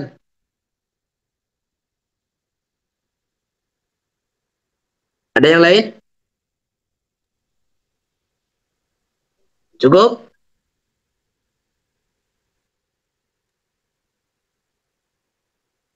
Cukup ya? Bisa, insyaallah. Insyaallah, insyaallah. Ada kurang lebihnya, semoga Allah ampuni. Ada kata-kata yang kasar, saya minta maaf. Subhanallah bihamdi, subhanallah. Assalamualaikum warahmatullahi wabarakatuh. Waalaikumsalam warahmatullahi wabarakatuh. Kalau saya